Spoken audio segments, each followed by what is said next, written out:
Yan. Yung verse po na ipinagkalog ng Panginoon sa oras ito, ano po, bali tatlong verse po yun. Pero yung pong una ay sa Isaiah 59 verse 2. Ito po ay pinamagatak. Bitawan mo ang mga bagay na nagpapalayo sa iyo sa Diyos. Yan.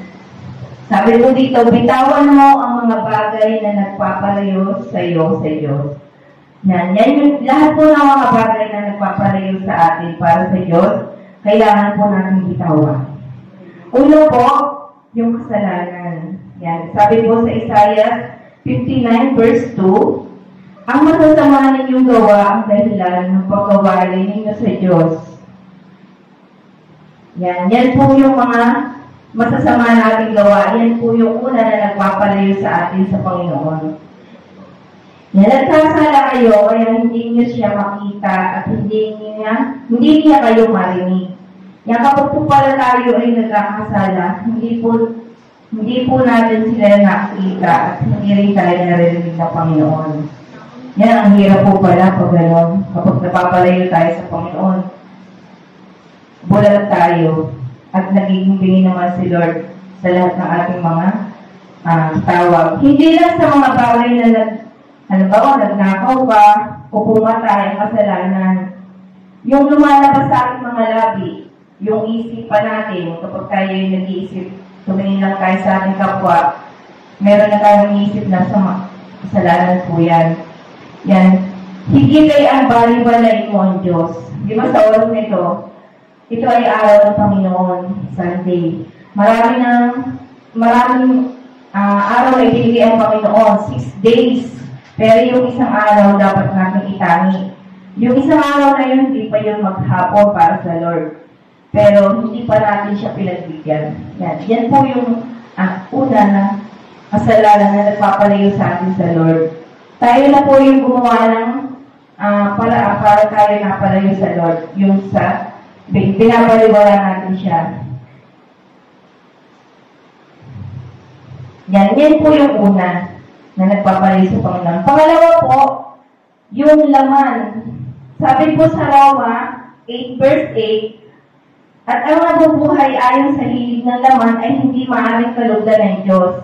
Yan, kapag sinabi natin laman, inisip natin minsan yung medyo complicated. Hindi dapat tayo ang masunod. Hindi ang kalooban ng Diyos. Alam natin na mali, pero sige pa rin tayo. Alam natin na makakasama, pero pinipili pa rin natin. Amen po ba? Yan yung hilig ng laman. Yung sarili natin ang sinusunod natin. Hindi yung kalooban ng Diyos. Alam na natin Alam na natin na makakasama. Alam na natin na hindi dapat. Pero pilit pa rin natin ginagawa. Yan, ibig sabihin po, nasusunod pa rin natin yung laman natin. Ito po yung pinakakaaway natin, yung laman natin. Hindi natin mapigilan yung mga paborito natin, yung mga makakabuti para sa atin. Pero hindi isinaalang-alang natin yung para sa Panginoon. Yan. Pangalawa po yan. Ang pangatlo naman ay yung pride. Yan, pride. Sabi ko sa Santiago 4 verse 6, ngunit higit na malakas ang tulong na ibinibigay niya sa atin. Kaya sinabi ng kasulatan, ang Diyos ay laban sa mga mapagmataas, ngunit nalulugod sa mga mapagkumbaba. Yan, napakaganda po ng verse na ito na ang sinabi ng Panginoon. Kapag sinabi po natin pride, di ba? Pinapailan natin yung ego natin. Ayaw nating mapahiya, ayaw nating mapulaan, ayaw natin na tayo malitin. Kaya nga nananatili sa atin yung pride. Pero yan po yung papalayo sa atin sa Panginoon. Yan, maging masunurin tayo, huwag pasaway. Huwag matigas. Yung matigasan ng ulo, masyadong tiwala sa sarili. Yung kakayanan natin, talino, lakas. Yan, lagi inaano natin na nagtitiwala lagi tayo sa ating sarili, sa ating talino. Kasi ayaw natin baba yung ating pride. Ayaw natin mapahiya. Ayaw natin malitin tayo. Yan. Pusong bato, ayaw ibaba ang pride. Nang pwedeng humingi ng tawad, halimbawa po, tayo pwede, ayaw natin ilagay sa sarili natin na pwede tayo humingi ng tawad. Gusto natin tayo lang yung patatawarin. Mahirap po yun.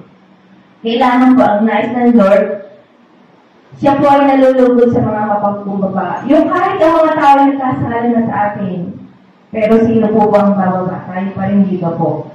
Nagkasala na sa atin, pero pinatawad pa rin natin.